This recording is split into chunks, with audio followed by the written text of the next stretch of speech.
लेकिन मेरे अजीजों, ये बात मैं इसलिए अर्ज कर रहा हूँ कि बचपन से हम सुनते आए हैं मोहम्मद के गुलामों में बुढ़ापा आ नहीं सकता। रसूल करीम सल्लल्लाहु ताला अलैहि वसल्लम की गुलामी में जो बाल सफेद हो जाएं तब भी बूढ़ा नहीं है, जिस्म अगर गल जाए तब भी कमजोर नहीं है। बाकी अगर हुजूर से दूर होकर हट्टा कट्टा पहलवान भी हो तो हमारी ठोकरों में है, और हुजूर से वफा करता है, व्हील चेयर पर बैठा है, तब भी वो हमारा इमाम है, वो हमारा इमाम है। दुनिया जानती है ताकत और कुव्वत इस कुर्सी का नाम नहीं है, ताकत और कुव्वत इश्क मुस्तफा का नाम। अजीज़ान गिरामे वक़ार, असल जिंदगी क्या है इसको आज महसूस करने की जरूरत है। सुभान अल्लाह। हम अपनी तारीफ पसंद नहीं करते, ये उनकी मोहब्बतें हैं जो इस तरह से हमें बुलाते हैं। मैं नबी करीम सल्लल्लाहु ताला अलैहि वसल्लम के दरबारे आली जाह के गुलामों के गुलामों के गुलामों का एक अदना कुत्ता होने पर फख्र महसूस करता। सके तैबा सब कह के पुकारे बेदम। बेदम वारसी ने ये दुआ किया था, या रसूल अल्लाह सारी दुनिया मुझे मदीने का कुत्ता कहकर पुकारे, सके तैबा सब मुझे कहकर के पुकारे बेदम, यही रखियो मेरी पहचान मदीने वाले। ए मेरे अजीजों, आज हमें फख्र इसी बात पर होना चाहिए कि दुनिया मुझे नबी के नाम से जोड़ करके पहचाने, हुजूर की गुलामी में मुझे पहचाने। मेरे मनसब से, मेरे ओहदे से, मेरे माल से, मेरी जायदाद से, मेरे खानदान से नहीं। दुनिया अगर हुजूर की गुलामी से पहचानती है तो इससे बड़े कमाल की बात नहीं है। हम सब के लिए सबसे बड़े फख्र की बात हमारा तारुफ, हमारा इंट्रोडक्शन हुजूर के जरिए से हो जाए, इसलिए कि जिसका तारुफ नबी पाक सल्लल्लाहु ताला अलैहि वसल्लम से हो गया। आप जानते हैं इमाम अहले सुन्नत फाजिल बरेलवी इमाम अहमद रजा खान क़द्दसल्लाहु सिर्रहु शरीफ मुजद्दिद आज़म है, लेकिन आपसे इख्तिलाफ रखने वाली जमातों में बहुत सारी हैं। दूसरी जमातों में खास तौर पर अगर मैं जमात इस्लामी के बानी का जिक्र करूं, जिनका अहले सुन्नत जमात बरेलवियत से कोई ताल्लुक नहीं, दूसरी जमात और दूसरे मकतब फिक्र के होने के बावजूद भी उन्होंने आला हजरत की तारीफ में सिर्फ इतना कहा है वो बहुत बड़े आशिक रसूल थे। सुभान अल्लाह। ये नहीं कहा बहुत बड़े पठान के बेटे थे, बहुत बड़े जमींदार थे, बल्कि कहा बहुत बड़े आशिक रसूल थे। दुनिया अगर हुजूर के नाम से पहचानती है तब कोई तुम्हें फना नहीं कर सकेगा, नाम तुम्हारा हमेशा रह जाएगा। बेनिशानों का निशान मिटता नहीं, मिटते मिटते नाम हो ही जाएगा। आज आला हजरत हर जगह क्यों किया जाता है, उसकी वजह यह है जिंदगी भर आला हजरत ने अपने खानदान के कसीदे नहीं पढ़े। जब जब आला हजरत ने कलम उठाया है तो बारगाह मुस्तफा की मदह सराई की है। जब जब कलम उठाया है मेरे आका की शान में लिखा सरवर कहूं के मालिक व मौला कहूं तुझे, बाग़े खलील का गुले ज़ेबा कहूं तुझे। 100 साल गुजर जाने के बाद भी उनके कलाम पढ़ने से मुरझाए हुए दिलों में जिंदगी आ जाती है, यहाँ मुरझाई हुई कलियां खिल जाती हैं। आला हजरत का उसूल मैं आपको बता देता हूँ। आला हजरत जिस उसूल पर चल रहे थे वो उसूल ये था रसूल पाक के सिलसिले में कि उनकी बात करो हर दिल पे राज करो, उनकी बात करो हर दिल पे राज करो। ये बहुत अजीम फार्मूला मैं आपको बता रहा हूँ। हुजूर की बात करो, फिर देखना दुनिया तुम्हें कभी फरामोश नहीं करती, और ना ही तुम्हारे मकाम और मनसब को कोई दूसरा धक्का लगा सकेगा। हुजूर की बात करो। आज हमारे दरमियान इख्तिलाफात ने जो जन्म लिया है उसकी एक असल वजह यह भी नजर आती है कि हम असल को छोड़कर फरा में लग गए। हम जगह जगह छोटी छोटी जमातें बनाकर, छोटे छोटे हल्के बनाकर उसके प्रचार में लग गए, जबकि हमें चाहिए कि हमारी सारी एनर्जी बादशाह आजम की तारीफ में खर्च हो, हुजूर अकरम सल्लल्लाहु ताला अलैहि वसल्लम के लिए वक्फ हो जाओ। इसलिए कि आला हज़रत इमाम अहले सुन्नत को हमने देखा, पूरी जिंदगी देखो, आपसे किसी ने पूछा अगर आपका तारुफ क्या है, आपका इंट्रोडक्शन क्या है, उन्होंने अपने बाप दादा परदादा के नामों को गिनाते हुए नहीं कहा मैं फलां फलां फलां फलां का बेटा हूं, बल्कि अपने तारुफ में कहा है उस गली का गधा हूं मैं जिसमें मांगते ताजदार फिरते हैं, वो सुए लालाजार फिरते हैं, तेरे दिन ए बहार फिरते हैं, ए रजा जाने आना दिल तेरे नगमों पे निसार, बुलबुले बाग मदीना तेरा कहना क्या है। उन्होंने दुनिया को अगर तारुफ कराया है तो नबी के वास्ते से कराया है। आपको बताता हूं उनका मकाम ये था इश्क रसूल में फना होने का। मेरे मुर्शिद गिरामी हुजूर ताजुश शरिया रहमतुल्लाहि तआला अलैह एक शेर की तशरीह करते हुए फरमाते हैं, आला हज़रत ने एक हम्द लिखी है, वही रब है जिसने तुझको हमतन करम बनाया, हमें भीख मांगने को तेरा आस्था बताया। इस हम्द के आखिर में आला हज़रत ने एक शेर लिखा है, अरे ऐ खुदा के बंदो कोई मेरे दिल को ढूंढो, अभी पास था यही तो अभी क्या हुआ खुदाया। दिल किसको कहते हैं मैं आपको बता रहा हूं, जिंदगी हम सब के पास है, हम किसके लिए जी रहे हैं, हम क्या करने के लिए जी रहे हैं, या आज हमें महसूस करना है। आला हजरत किसके लिए जीते थे, उनका दिल रहता कहां था, बरेली की किस गली में उनका दिल रहता था। सुनो आला हजरत कहते हैं, अरे खुदा के बंदो कोई मेरे दिल को ढूंढो, अभी पास था यही तो अभी क्या हुआ खुदाया। इसका मतलब क्या है, फरमाया हर जमाने में औलिया इकराम में एक वली होता है जिसको कुतुबुल इरशाद कहते हैं। कुतुबुल इरशाद का मतलब ये होता है वो अपने जमाने के औलिया में इतना तसर्रुफ और इतना इख्तियार रखता है कि वो अपने जमाने के औलिया को जिन कामों पर मामूर करे उसका हुक्म बजा लाना सारे लोगों पर जरूरी होता है। वो कोई भी ऑर्डर दे, कुतुबुल इरशाद। तो एक मर्तबा आला हजरत ने अपने जमाने के जितने रिजाल थे, औलिया थे, उनसे ये कहा, अरे आए खुदा के बंदो कोई मेरे दिल को ढूंढो, मेरा दिल ढूंढ करके लाओ। ये काम पर लगा दिया, दिल ढूंढ करके लाओ, अभी पास था यही तो अभी क्या हुआ खुदाया। दिल सिर्फ उस गोश्त के लोथड़े को ही नहीं कहते जो हमारे सीनों में धड़कता है या खून का एक मुंजमद टुकड़ा है। दिल के और भी माने हैं। वो दिल कौन सा है जिसको ढूंढने के आला हजरत बात कर रहे थे।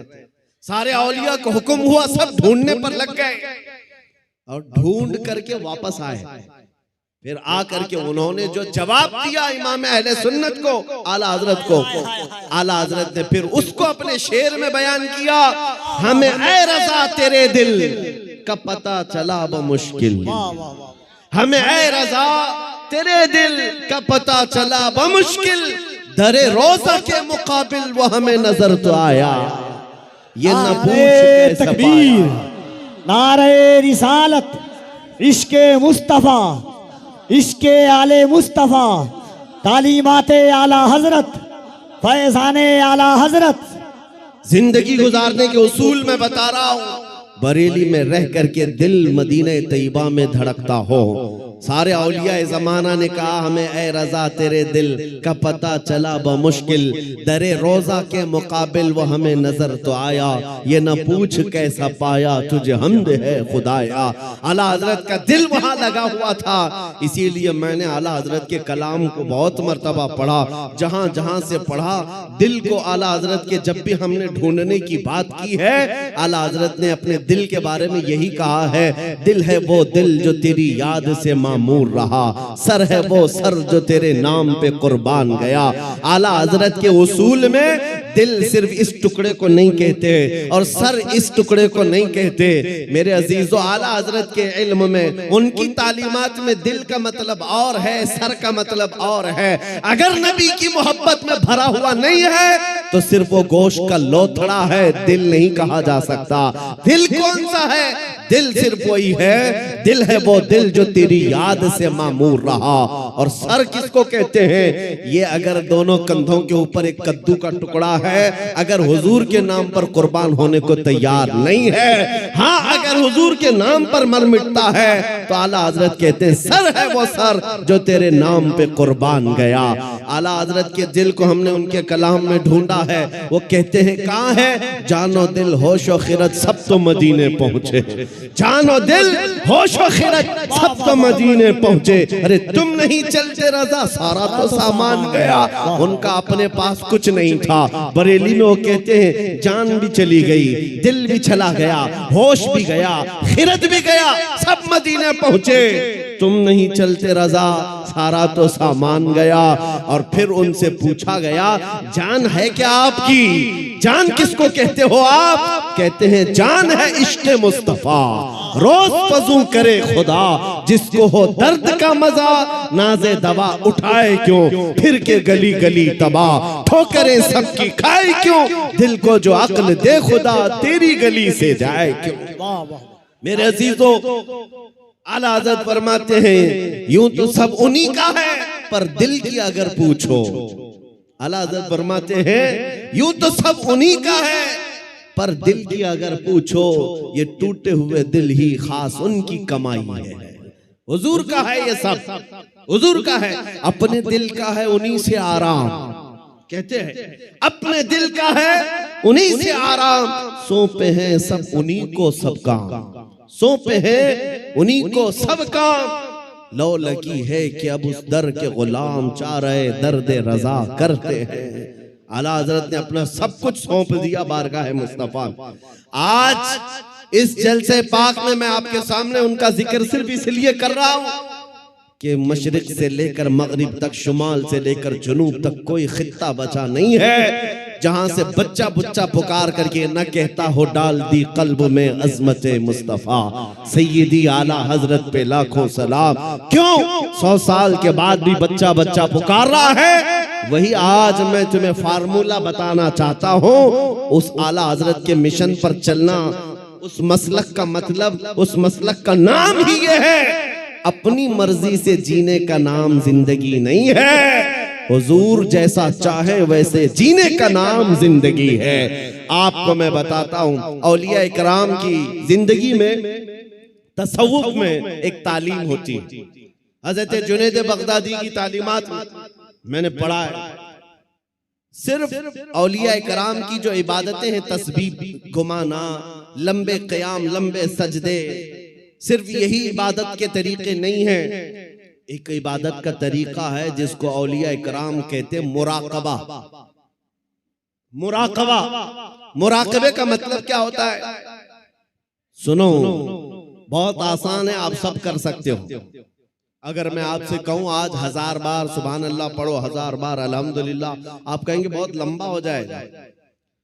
लंबा क़याम करना कुछ लोगों के लिए भारी, लंबा रुकू करना, लंबा सजदा करना इबादतें कुछ लोगों को लगती होंगी। मुराकबा बहुत आसान लेकिन बहुत ही तेज असर। औलिया इकराम फरमाते हैं जिसका मुराकबा मुकम्मल हो गया वो अल्लाह का वली बन गया। मुराकबा होता क्या है? सुनो, मुराकबा होता क्या है? सिर्फ ये है कि आंख बंद करके थोड़ी देर खामोश बैठना, कुछ नहीं करना, कुछ पढ़ना नहीं है, कुछ पढ़ना नहीं है, खामोश बैठना है। कितनी देर? तुम्हारी मर्जी, 5 मिनट, 10 मिनट, आधा घंटा, 1 घंटा, किसी से बात ना करो, खामोश एक जगह बैठ जाओ। करना क्या है खामोश बैठ करके? सोचना क्या है? हाँ, ये असल है। सैयदना जुनैद बगदादी फरमाते हैं मुराकबा करने वाले को कुछ और नहीं सोचना है, बस आंख बंद करके इतना सोचना है कि अल्लाह ने मुझे क्यों पैदा किया, मैं यहां क्यों आया इस दुनिया में। बस इतना ही सोचना है, इतना ही सोचना है। बार बार सोचता रहे, बार बार सोचता रहे। ऐ नौजवानों, ये मुराकबा आज तुम्हारी बहुत सारी बीमारियों का इलाज है। सोचना कभी आंख बंद करके, क्या मैं इसलिए आया रात भर इंटरनेट पर गेम खेलने के लिए अल्लाह ने मुझे पैदा किया?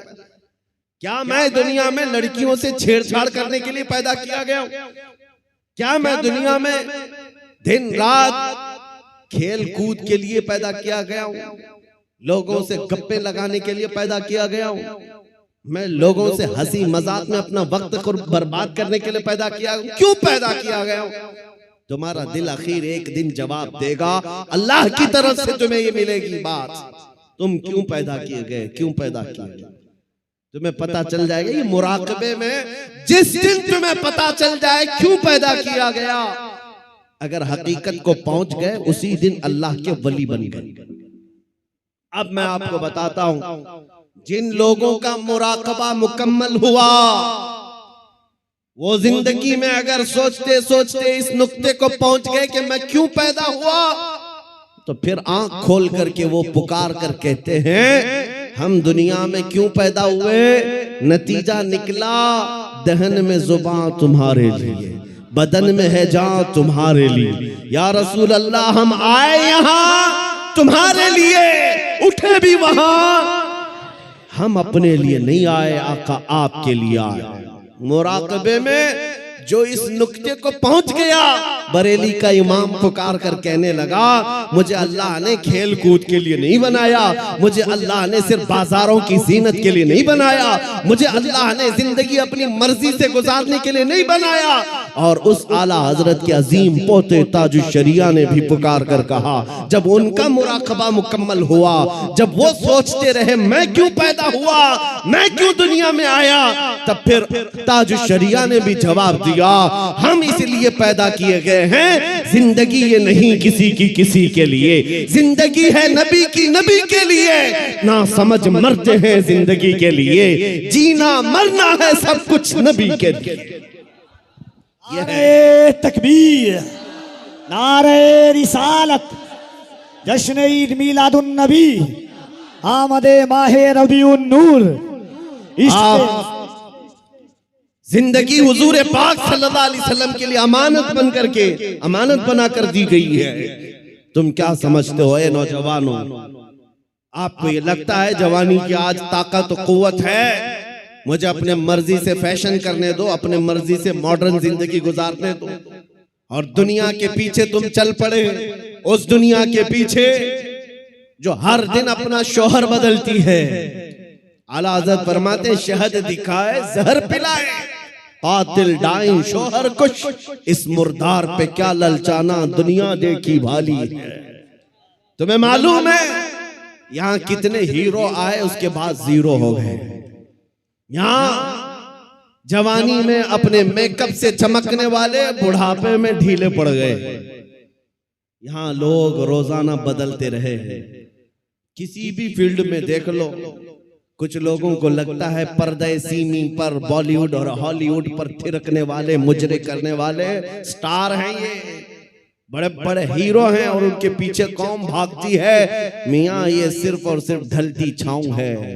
थोड़े दिनों के बाद इनके चेहरे का गाजा उड़ गया तो यही कौम दूसरा हीरो ढूंढती है, दूसरा इन्हें चाहिए। और नेता नगरी में भी देखा गया, 40-40 साल बेचारे पार्टियों की खिदमत में लगे रहे, बुढ़ापे में फिर आने के बाद पार्टी ने कोने में बिठा दिया। अब तुम्हारा काम खत्म हो गया, तुम्हारा काम खत्म हो गया, अब नौजवान दूसरे आएंगे। लेकिन मेरे अजीजों, एक मकतबा मैंने ऐसा देखा, एक मदरसा ऐसा देखा, यह हुजूर के गुलामों का है। यहाँ जितना बूढ़ा होता है उतनी इज्जत बढ़ती जाती है, जितना बूढ़ा हो जाए उतनी इज्जत बढ़ती चली जाती है। मेरे अजीजों, 85 साल 90 साल के उलमा भी आज मौजूद हैं, कौम उनको देखती रह जाती है। तुम 25 साल के 1 लाख नौजवान लाकर खड़ा कर देना और फिर एक तरफ सिर्फ ताजुश शरिया का चेहरा दिखा देना, लाखों की तरफ निगाहें नहीं जाएंगी, उस एक चमकते हुए चेहरे की तरफ लोग देखेंगे। नारे तकबीर, जरा दोनों हाथों को उठाकर बस्ती बस्ती करिया करिया, बस्ती बस्ती करिया करिया, इल्म का सूरज, फैज का दरिया। अजीजा निगरामी वकार, मैं ये बातें इसलिए अर्ज कर रहा हूँ कि इन बुजुर्गों ने जो खूबसूरती हासिल की है वो पाउडर लाली के मेकअप से नहीं, मेरे मुस्तफा के कदमों से हासिल की है, नबी पाक की वाबस्तगी से मिली है। लोगों को आज ये लगता होगा, मैं आपको बताऊं, तहदीस नेमत के लिए कह रहा हूं, मैं अपनी बड़ाई अपनी फजीलत की बात नहीं कर रहा हूं। किसी को अगर ये लगता हो कि सोशल मीडिया की वजह से इनको बहुत ज्यादा लोग चाहने लग गए, सोशल मीडिया, यूट्यूब, इंस्टाग्राम सब इन्होंने फैला रखा है, इसलिए भीड़ जमा हो गई, हजारों लोग सोशल मीडिया पर हरकतें कर रहे हैं, बहुत वहां मैदान में मौजूद हैं, मगर मेरे अजीजों ये मेरे फन का कमाल नहीं है। आज जहां जाएं परवानों का हुजूम जो मेरे सामने नजर आता है, बात सिर्फ इतनी है, जब तक के मदीने से इशारे नहीं होते, रोशन मेरी किस्मत के सितारे नहीं होते, ये नाज़ी अंदाज हमारे नहीं होते, झोली में अगर टुकड़े तुम्हारे नहीं होते, जब तक बिके न थे तो कोई पूछता न था, या रसूल अल्लाह तुमने खरीद कर हमें अनमोल कर दिया। नारे तकबीर, नारे रिसालत, नाजदारे खत्मे नबूवत, नामूसे मुस्तफा, अजमते मुस्तफा, शौकते मुस्तफा। मेरा यकीन है सारा सोशल मीडिया फना हो जाए, मैं किसी पहाड़ के अंदर बैठकर मेरे नबी की बात करूं, मेरा खुदा कादिर है, वो लाखों के दिलों में हमारी बात को पहुंचाएगा। ये कमाल मैं इसका नहीं समझता सोशल मीडिया के जरिए से, इंटरनेट का दौर हो, नहीं मेरे अजीजों, हुजूर की अजमत बयान करो, चाहे तुम तन्हा हो, मौला पूरी कायनात में तुम्हारे चर्चे फैला देता है। ये रब्बे जुल जलाल की शान है। इब्राहिम अलैहिस्सलाम जब मक्का मुकर्रमा से आवाज दे रहे थे तो पूरी कायनात में आपकी आवाज को अल्लाह ने पहुंचाया। रब कादिर है, जिसकी आवाज को चाहे वो पहुंचाए, लेकिन तुम्हारी लिए जिम्मेदारी आज ये है, तुम इनके उनकी जय विजय करना छोड़ दो, इधर उधर के पट्टे डालना छोड़ दो। तुम्हें दुनिया चाहे जितने भी लिबास बदल लो, दुनिया तो हुजूर के नाम से ही पहचानती, ये बात तय है। तुम जहां जाओगे हुजूर के नाम से तुम्हें पहचानती। जिस दिन तुमने नाम कहा, तुमको ये नहीं कहेंगे बिहार का है, पटना का है, फलां का है। दुनिया तुम्हें अगरचे गांव के नाम से जान जाएगी, लेकिन तुम्हारी निस्बत वो सीधे मदीने के ताजदार से जोड़ कर देखती, ये पक्की बात है। और आपको क्या इस बात पर कोई आपत्ति है कि दुनिया हुजूर की गुलामी से आपको पहचाने तो आपको ऐब लगता है? फखर होगा कि नहीं होगा? अगर हुजूर की गुलामी से दुनिया तुम्हें पहचानने पर फखर होगा तो मेरी बात सिर्फ इतनी सुन लो, पूरे के पूरे ही गुलाम क्यों ना हो जाए। जब गुलाम होना ही है तो पूरे क्यों ना हो जाए। आला हजरत ने क्या खूब कहा, आज ले उनकी पनाह, आज मदद मांग उनसे, कल न मानेंगे कयामत में अगर मान गया। उन्हें जाना उन्हें माना, न रखा गैर से काम, लिल्लाहिल हम्द मैं दुनिया से मुसलमान गया।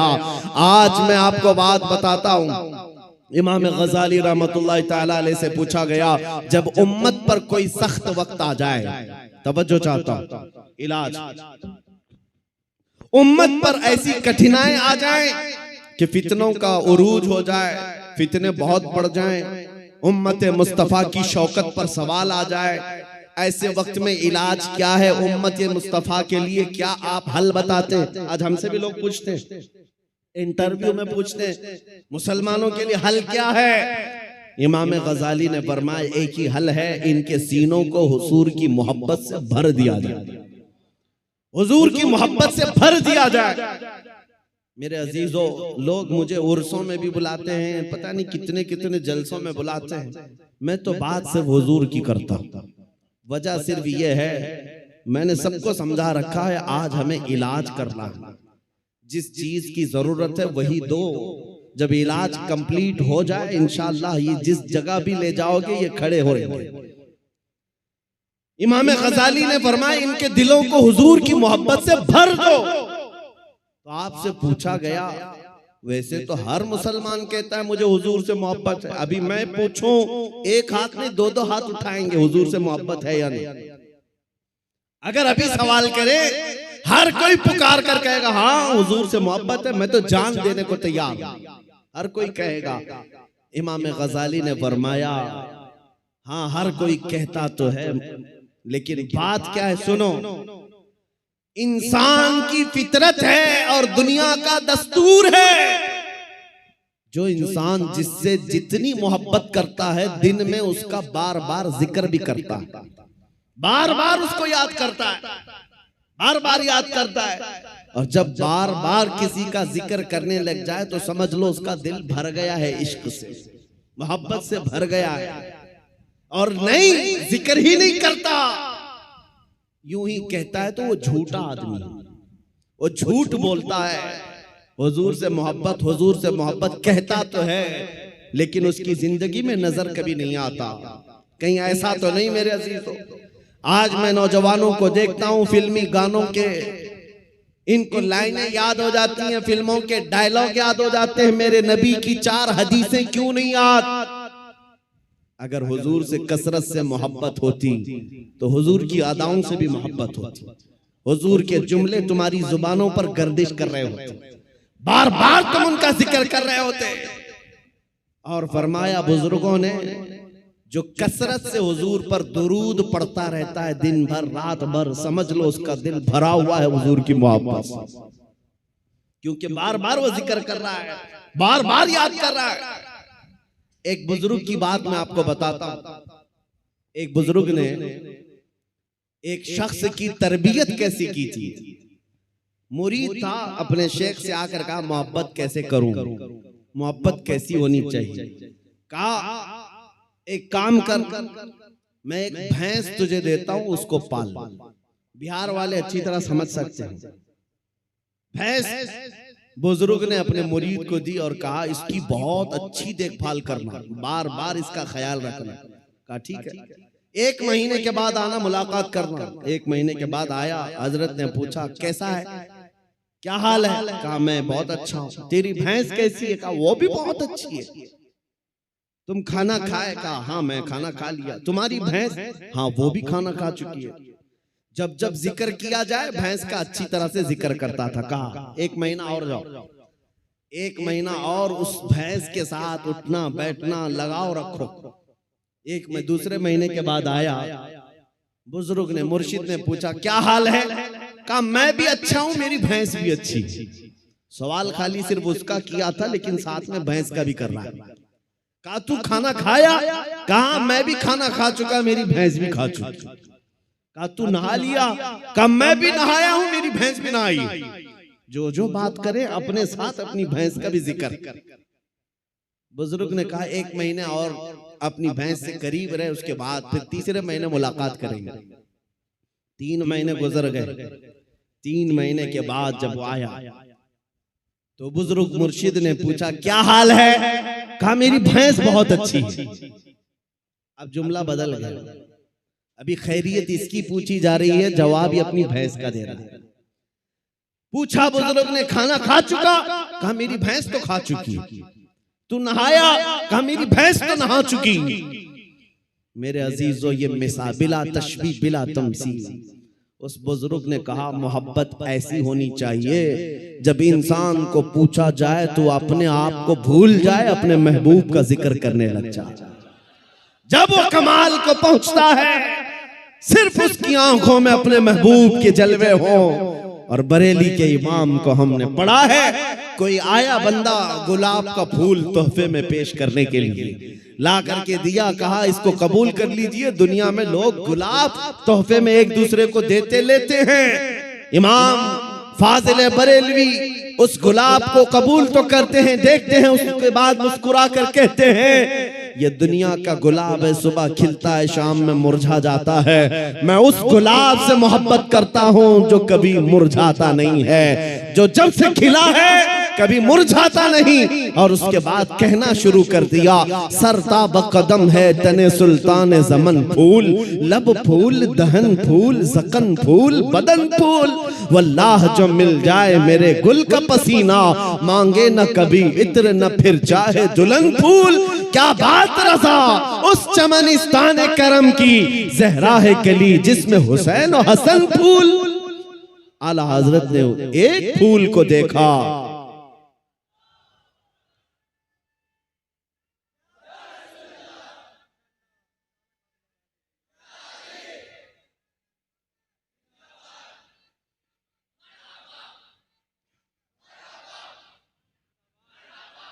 हुजूर पाक सल्लल्लाहु ताला अलैहि वसल्लम का जिक्र आया। आला हजरत ने सारे फूल फूल फूल पर एक नात ही लिख दी। यह इश्क का दर्जा होता है, जिक्र अपने महबूब का ज्यादा करे, अपना नहीं।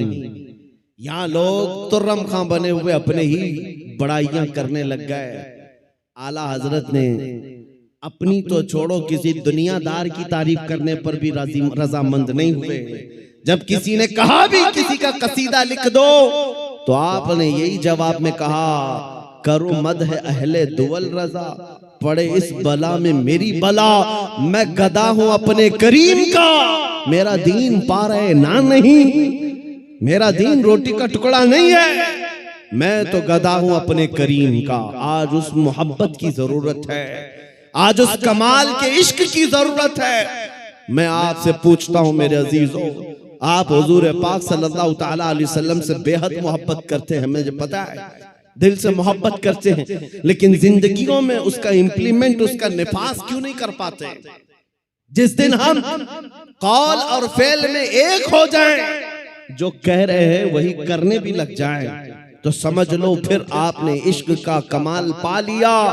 फिर दुनिया तुम्हारी इन हस्तियों से खौफ खाने लग जाएगी, जैसे कैसर और किसरा बादिया नशीन अरब से खौफ खाती थी। जब मदीने के सहरा से निकल करके बगैर चप्पल के पैबंद लगे कपड़े पहनकर सहाबा निकले थे, ईरान भी कांपने लग गया था, रोम भी कांपने लग गया था। उस वक्त की सुपर पावर ताकतों को अगर किसी ने धूल चटाया है, मेरे नबी के गुलामों ने धूल चटाया है। हुजूर के आशिकों ने उन्हें घुटने पर लाकर मजबूर कर रखा था। आपको पता है उनके नजदीक इज्जत क्या थी? आपको बताता हूँ, सैयदना उमर इब्ने खत्ताब रदियल्लाहु ताला अन्हु का दौरे खिलाफत है। मदीने से एक फौज निकली, किसरा को खत्म करके आती है। ईरान की हुकूमत जो किसरा कहलाती थी उस जमाने में खत्म कर दी गई, इस्लाम का परचम लहराया। वो दौर ऐसा था, सुपर पावर था उस वक्त ईरान, सुपर पावर ताकत थी। हजारों नहीं लाखों की फौज उनके पास थी। जब टुकड़े टुकड़े हो गए, सहाबा की हुकूमत आई, माले गनीमत हाथ आया, तो बहुत सारा माल वहां से मदीने लाया गया, उसमें कीमती सामान भी थे। उस वक्त मदीने तैयबा ईरान के बादशाह के दरबार में बिछाया जाने वाला सबसे महंगा कालीन भी मदीना आया, लाया गया। सहाबा ने उमर इब्ने खत्ताब अमीरुल मोमिनीन रदियल्लाहु ताला अन्हु के पास वो कालीन पेश किया। कहा ये कालीन वो है, बादशाह जब किसी से बहुत खुश होता तो थोड़ी देर इस कालीन पर उसको बिठा देता और वो जिंदगी भर बैठने वाला फख्र करता, मैं बादशाह के महंगे कालीन पर बैठ कर आया हूँ, मैं बादशाह के महंगे कालीन पर बैठ कर आया हूँ। इस कालीन की अजमत है, लोग इसकी बड़ी तारीफ करते हैं, बड़ी बुलंद कालीन है। हम मदीने ले आए हैं। उमर इब्ने खत्ताब के पास दिया गया, कहा गया कि आप इसको सही जगह इस्तेमाल करें। मेरे अजीजों, सैयदना अमीरुल मोमिनीन उमर इब्ने खत्ताब ने उस कालीन को कबूल तो किया, ले जाकर के हुजूर के मिंबर पर या मेहराब पर या मस्जिद की सफों में नहीं लगाया, बल्कि कहा मस्जिद नबवी में दाखिल होने से पहले जो दरवाजा है उस दरवाजे के बाहर इस कालीन को फेंक दो। जो मस्जिद के अंदर आए वो अपने पैरों को पोंछ करके आए, पैरों को पोंछ कर अंदर आए, इसलिए कि किसरा बादशाह जिस पर बैठकर फख्र करता था, दुनिया को ये पता चल जाए वो मोहम्मद अरबी के गुलामों के धूल के बराबर होते।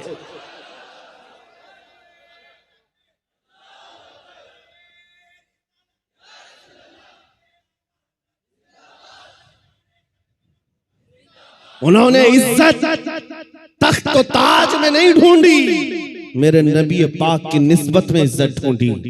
आपको पता है एक साहबी हजरत नौमान एक बादशाह के यहाँ गए थे, तवज्जो, बादशाह के यहाँ मेहमान बुलाए गए थे, कासिद बनकर गए। बादशाह ने उनके आने पर कालीन बिछाया रेशम का और कुर्सी बिछाई सोने की कलई की हुई कि मोहम्मद अरबी का कासिद आ रहा है, एम्बेसडर आ रहा है, तर्जुमान है। लेकिन जैसे ही हजरत नौमान पहुंचे वो कालीन को आपने तलवार से फाड़ दिया और निकाल दिया, जमीन पर चले। फिर जब कुर्सी के पास आए देखा सोने की कुर्सी है, पांव से धक्का मारकर गिराया और कहा मुझे सादी कुर्सी लाओ, दूसरी। बादशाह ने कहा ये इतना गुरूर है, मोहम्मद अरबी सल्लल्लाहु अलैहि वसल्लम के गुलामों में इतना एटीट्यूड। उस सहाबी ने कहा ये गुरूर और तकब्बुर नहीं है, मैं मेरे नबी का गुलाम, मेरे मुस्तफा का गुलाम। मेरे नबी की शरीयत में मर्दों के लिए रेशम भी हराम है, सोना भी हराम है। मर्दों के लिए रेशम का इस्तेमाल हराम है और सोने का इस्तेमाल, गोल्ड का इस्तेमाल हराम है। बादशाह से उन्होंने कहा तू सारी दुनिया की कुर्सियों को सोने की बनाकर लाकर रख दे, तब भी नबी का ये गुलाम सबको ठोकर मारेगा, अपने नबी की शरीयत को गले लगाएगा। उसी गुलाम की आवाज थी, उसी नबी के गुलामों की आवाज थी जो आज मैं मैसेज में कहना चाहता हूं। नौजवानों, फख्र करना हो तो अपने नबी की निस्बत पर फख्र करो। दुनिया अगर आज तुम्हें मुसलमान कहती है तो दाढ़ी मुंडाकर, टोपी छुपाकर, लोगों में छुपने की कोशिश करके सेकुलर बनने की कोशिश मत करना। दुनिया पहचानती है तो और पहचान बढ़ाओ। किसी ने मुझसे पूछा था क्या इस जमाने में दाढ़ी रखना अब भी वाजिब है? मैंने कहा अब के जमाने में तो और भी बड़ा वाजिब है, इसलिए कि जिनको तलवार और चाकू नहीं चुभती उनको हमारी दाढ़ी चुभती है। मैंने यही कहा, ऐ नौजवान, लोगों को चोटी रखने में शर्म नहीं आती, मुझे नबी की दाढ़ी रखने में क्यों शर्म आएगी? अगर लोग नंगा घूमकर फख्र कर सकते हैं, मैं मेरे नबी के अखलाक पर फख्र क्यों नहीं कर सकता? दुनिया को अगर हक है फैशन करने का, मुझे मेरे नबी की अदाओं पर फख्र करने का क्यों नहीं हक है? बस नौजवानों, खता हमसे हुई है, हम इन नंगों के पीछे भागने लग गए, अल्लाह ने हमारी इज्जत व वकार को खत्म कर दिया। नौजवानों, दुनिया अगर तुमसे पूछती है तुम्हारे पुरखों का नाम बताओ, तुम्हारे बड़ों का नाम बताओ, हमारे बड़े तो बादशाह थे, हमारे बड़े तो फलां थे फलां थे, तुम अपने पुरखों में अपने बाप दादाओं का नहीं, बल्कि यूं कहो मेरे पुरखों में जो नाम आता है वो खालिद बिन वलीद का है, मेरे पुरखों में जो नाम आता है वो सलाहुद्दीन अय्यूबी का है, वो शहाबुद्दीन गौरी का है। इसलिए कि ये वो नाम है जो अज़मत मुस्तफा के परचम लहराते थे, नबी की गुलामी में इज्जत ढूंढते थे। एक वक्त था जब यहूदी और ईसाई माएं रात को अपने बच्चों को थपक कर सुलाती थी, ये कहते हुए बच्चे सो जाओ वरना सलाहुद्दीन आ जाएगा।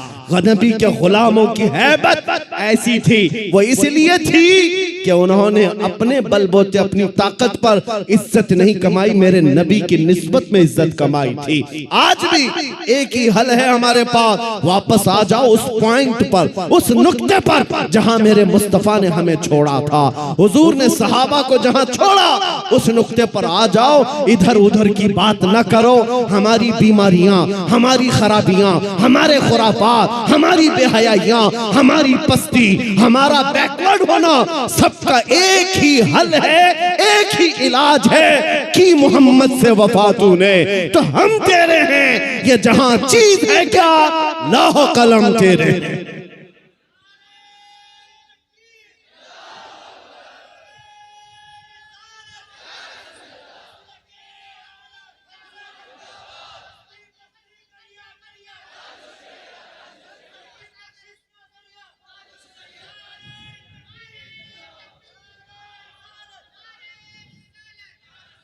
अब ये यकीन भी होने लग गया, अल्लाह की जात से मैं कभी नाउमीद नहीं और किसी मुसलमान को होना भी नहीं, नाउमीद ही नहीं। अब यकीन होने लग गया है हिंदुस्तान का सुन्नी मुसलमान जाग रहा है, बेदार हो रहा है। और इसी को कहा है इकबाल ने निकल करके सहरा से, जिसने उलट दिया था तख्ते रोमा को। सुना है कुदसियों से मैंने कि वो शेर फिर होशियार होगा। दुनिया आज खौफजदा इसी बात से है कि तुम उठ रहे हो, तुम बेदार हो जाना पूरे तौर पर, डरो मत। तुम्हारा नाम किसी मुजरिम कौम से जुड़ा हुआ नहीं है। भौंकने दो कुत्तों को, जितनी मर्तबा कहें आतंकवादी, जितनी मर्तबा कहें दहशतगर्द, जितनी मर्तबा टेररिस्ट, जो बोलना है बोलो। हम तुम्हारे बाप की जमीन पर नहीं जीते और ना ही तुम्हारी सर्टिफिकेट की जरूरत है। हम अल्लाह के बंदे हैं, रसूल के उम्मती हैं। नारे तकबीर, नारे रिसालत, नारे रिसालत, लब्बैक या रसूल अल्लाह, लब्बैक या रसूल अल्लाह। और आपको खौफजदा होने की जरूरत नहीं। जितने पाखंडी गुफे में बैठ करके प्लान बनाकर सोशल मीडिया में छोटे छोटे वीडियो वायरल करते हैं और दहशत फैलाते हैं, कभी किसी मुसलमान की मॉब लिंचिंग करके, कभी किसी के कत्ल की वीडियो वायरल करके, और कभी किसी गुफे में बैठ करके ये कहना इस्लाम का विनाश कर देंगे, इस्लाम को खत्म कर देंगे। मैं चैलेंज करता हूं, तुम अकेले नहीं, तुम्हारे जितने नाजायज बाप है सबको शामिल कर लो, जितनी नाजायज औलाद है सबको मैदान में ले आ जाओ, जितने कीड़े मकोड़े हैं सब आ जाएं। इस्लाम को चंगेज ने कुछ नहीं कर सका, हलाकू से कुछ नहीं हो सका। जिन्होंने हमारी खोपड़ियों से मीनार बना दिया था, जिन्होंने मुसलमानों के खून से दरियाए दजला को लाल कर दिया था, उस दौर में इस्लाम खत्म नहीं हो सका। तुम्हारी 5 साल की नशेड़ी हुकूमत से क्या खत्म हो सकता है? इस्लाम तेरी दोनों हाथों को उठाकर नारे तकबीर, नारे रिसालत, मजहबे इस्लाम से, अजमते इस्लाम से, शौकते इस्लाम से, रिफाते इस्लाम से, पैगंबरे इस्लाम से, नामूसे इस्लाम से। ये जवानी बरकरार है। उनको बुला करके कभी नेताओं को भी दिखा दे। वो दिन के 12 बजे वोटों का मजमा जमा करके फख्र करते हैं पब्लिक हमारे साथ, उनको ऐसा ही लगता है। और शराब के धुत में जमा होने वाला मजमा और है, इश्क मुस्तफा में आने वाला मजमा और है। 500-100 रुपये लेकर के दिन के उजाले में आना और है। तुम्हारा मजमा दिन के 12 में होता होगा, हमारा मजमा रात के 12 के बाद गर्म होता है। या आओ देखो, ये रात नहीं लगती इन दीवानों के यहाँ, ना रात है, बल्कि मैं तो कहता हूँ हम सुन्नियों के यहाँ कोई संडे भी नहीं आता है।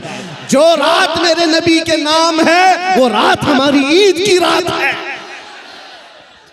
वो रात हमारी ईद की रात है। जब तक ये फख्र बाकी रहेगा, मेरा यकीन है, अगर इनको लगता है हम बहुत गरज करके बोल रहे हैं, अपने मजमे में बोल रहे हैं, कल को अगर इन्हें चाहिए तो हथकड़ियां लगा लें, फांसी के फंदे पर चढ़ा लें, और मुझ जैसे एक आदमी के मर जाने या कत्ल हो जाने का नाम इस्लाम का खत्म होना नहीं है, बल्कि मैं चीखते हुए जाऊंगा जिस दिन तुम मुझे फांसी पर चढ़ाओगे। इस्लाम जिंदा होता है हर करबला के बाद।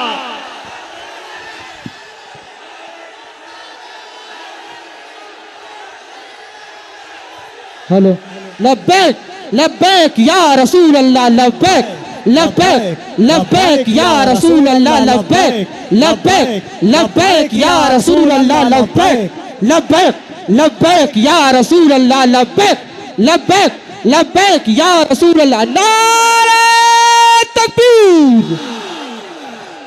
आज हुकूमत के नशे में आकर अगर कोई बार बार मेरे नबी की जात को इस्तेमाल करता है तो हमारे जज्बात बेकरार होते हैं। लोगों को ये लगता है, डिपार्टमेंट वाले बार बार ये कहते हैं मौलाना क्यों इतना एग्रेसिव हो जाते हो, क्यों इतने भड़काऊ बातें करते हो। मैंने बार बार ये कहा है, ऐलान कहा है, जब जब गाली देने का शौक है मेरा नाम लेकर गाली दो, मेरी माँ के नाम पर, मेरे बाप के नाम पर, मेरे खानदान के नाम पर, जितना कोसना है कोस लो, लेकिन याद रखना अगर हुजूर की तरफ उंगली उठाओगे, अगर नबी की अजमत की तरफ बोलोगे, हमारे खून का आखिरी कतरा भी जिस्म में बाकी है, तुम्हारी गर्दनों पर चढ़ करके बोलेंगे, तुम्हारे सीने पर चढ़ कर बोलेंगे। और तुम ये समझते हो तख्त और ताज तुम्हारे पास है, आज फौज और ताकत तुम्हारे पास है। तुम्हारे नाजायज बाप आज से 200 साल पहले अंग्रेजों की शक्ल भी यहाँ मौजूद थी। उन्होंने एक आलिम रब्बानी किफायत अली काफी को फांसी पर चढ़ाया था, एक नहीं 30,000 उलमा को फांसी पर चढ़ाया था। तुम्हारे नाजायज बाप भी ये समझते थे हिंदुस्तान से इस्लाम खत्म हो जाएगा। अरे उनका चूरा भी यहाँ बाकी नहीं रहा, सब खत्म होकर चले गए। तुम भी अपने अंजाम का इंतजार करो, कुछ देर की खामोशी है, फिर शोर आएगा। आज कुत्तों का वक्त है, कल हमारा दौर आएगा। लब्बैक या रसूल अल्लाह, लब्बैक लब्बैक लब्बैक या रसूल अल्लाह, लब्बैक लब्बैक लब्बैक या रसूल अल्लाह, लब्बैक लब्बैक लब्बैक या रसूल अल्लाह, लब्बैक लब्बैक लब्बैक या रसूल अल्लाह, लब्बैक लब्बैक लब्बैक या रसूल अल्लाह। नारे रिसालत। लोग अगर ये पूछते हैं आपकी जज्बाती तकरीरों से होता क्या है, मैं सिर्फ इतना ही कहता हूं, क्या होता है पता नहीं, लेकिन मेरा यकीन ये कहता है मैं जज्बात में लाऊंगा। कोई बच्चा बुज़दिली से नहीं मरेगा इंशाअल्लाह, कोई नौजवान तुम्हारी जूतियां चाट करके नहीं मरेगा, तुम्हारे हाथों में फंस भी जाएगा, नबी नबी कहकर दुनिया से जाएगा। हम अपने जज्बात को जिंदा रखते हैं इसलिए कि जज्बात नहीं है तो वो नामर्द आदमी है। अगर जज्बात हुजूर के लिए जिंदा है उसी को मैं मर्द समझता हूँ, उसी को इंसान समझता हूँ। और जो बेगैरती की बात करते हैं, अरे मसलहत का भी ख्याल करो, हिकमत का भी ख्याल करो, हालात का भी ख्याल करो। ये हालात तुम्हें मुबारक, मुझे मेरे नबी की इज्जत मुबारक। अगर इन हालात में नबी की इज्जत महफूज नहीं है तो हम आजादी से घूम कर कौन से मजे उठा सकेंगे। वो सहाबा की बात तो सुनो, जब जंगे ओहद में ये बात मशहूर हो गई, हुजूर का कत्ल हो गया, सहाबा ने तलवारें छोड़ दी, हाथों से तलवारें छूट गई। इस वजह से कितने काफिरों ने सहाबा का कत्ल कर दिया, कत्ल हो गए 70 सहाबा।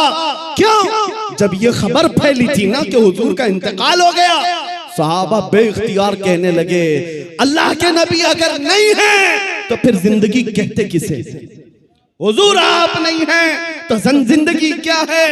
इसलिए ऐ सुन्नियों, आज हमारा जज्बा यही होना चाहिए, अगर हुजूर का नाम सलामत नहीं तो फिर हमारी जिंदगी किस काम की?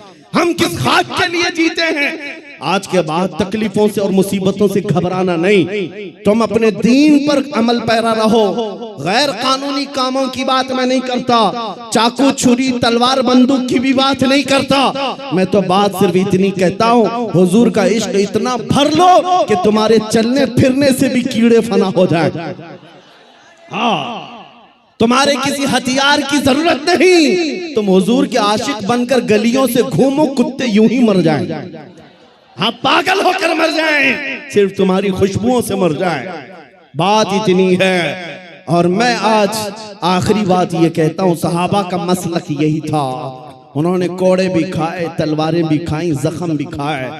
एक सहाबी साद इब्न रबी जिनके 12 नेज़े लगे थे, पेट फट गया था जंगे ओहद में, फिर भी कह रहे थे जो आए हुए सहाबा, जाओ नबी को मेरा सलाम कह देना, मैंने उनकी हिफाजत का हक अदा नहीं किया। पेट फट गया, तब भी ये कहते थे हम आज नरम नरम खाने खाकर, गरम गरम बिस्तरों पर सोकर, सिर्फ यहाँ बैठकर नारे लगाकर समझते हुजूर की इज्जत की हम हिफाजत करते हैं। मेरे अजीजों, बदलना है हमें जिंदगी, बदलना है हमें जिंदगी। कब तक ये गाने सुन सुन करके निफाक दिल में पैदा करते रहोगे? बॉलीवुड और बॉलीवुड के हॉलीवुड के नगमों पर नाचते रहोगे? तुम जिंदगी बदल डालो। आज दुनिया, मैं आपको बताऊं, सादी हजरत फखरुद्दीन राजी बहुत बड़े हकीम है, कहते हैं एक मैंने हकीमी में, डॉक्टरी में एक चीज देखी है, मोहम्मद अरबी सल्लल्लाहु अलैहि वसल्लम की मोहब्बत में अगर कोई 90 साल का भी हो जाए तो उसका दिमाग पागल नहीं हो सकता। पागल कभी नहीं होता। हुजूर का आशिक पागल नहीं होता, और अगर पागल होता है तो सिर्फ उनके लिए होता है, और दीवाना होता है सिर्फ उनके लिए होता है, बाकी किसी के लिए नहीं होता। आज मैं यही चाहता हूं कि दुनिया तुम्हें पागल कहे, मजनू कहे, दाढ़ी वाला कहे, टोपी वाला कहे, छोड़ दो उनकी बातों का। कुछ भी रिएक्ट करना, तुम्हें अंदर से फख्र होना चाहिए, फख्र होना चाहिए, इसलिए कि तुम इन कुत्तों के लिए नहीं जीते। कब्र में आमिना के लाल तशरीफ लाने वाले हैं, हश्र में मेरे आका तशरीफ लाने वाले हैं, उनके सामने मुझे खड़ा होना है। कहीं हुजूर ये ना कह दें कि दुनिया वालों के लिए तूने मेरी अखलाक को बदल लिया, उनको राजी करने के लिए तू मेरी सुन्नतें छोड़ दिया। नहीं, कब्र में जब जाएं तुम्हारा चेहरा देखें तो मेरे नबी से कदमों को चूम कर कहना, आका दुनिया 1000 ताने देती थी मगर मैं आपके लिबास को पसंद करता था, मैं आपके चेहरे को पसंद करता था, आपके कदमों में आना चाहता था। बस आज मेरा मसलक आपको बता दूं, आप सब इसी बात पर गामजन हो जाएं। मेरा मसलक का मतलब सहाबा का, औलिया का, ताबईन का, आला हजरत का यही है, हर मुसीबत हर सितम गवारा है, हर मुसीबत हर सितम गवारा है। या रसूल अल्लाह, एक बार तुम कह दो कि तू हमारा, तू हमारा है। आज के बाद हम इसी मिशन पर जीते हैं। दुनिया के हाथ फैलाना छोड़ दो, दुनिया के लिए जीना छोड़ दो। जिंदगी ये नहीं किसी की किसी के लिए, जिंदगी है नबी की नबी के लिए। ना समझ मरते हैं जिंदगी के लिए, जीना मरना है सब कुछ नबी के लिए। और इस अकीदे के साथ आज महफिल खत्म करता हूँ। कौन देता है, देने को मुंह चाहिए, देने वाला है सच्चा, देने वाला है सच्चा, देने वाला है सच्चा। आका आपके दरबार में, आपके शहर, आपके मुबारक महीने का पहला चांद आया है पटना की सरजमीन से। आशिकाने मुस्तफा मदीने की तरफ लौ लगाकर पुकारते हैं, अभी वो उम्मी फिदा का या रसूल अल्लाह, मैं मुजरिम हूँ आका, मुझे साथ ले लो कि रस्ते में हैं जा बजा थाने वाले। चमक तुझसे पाते हैं सब पाने वाले, मेरा दिल भी चमका दे चमकाने वाले। लब्बैक या रसूल अल्लाह, लब्बैक या रसूल अल्लाह, लब्बैक या रसूल अल्लाह।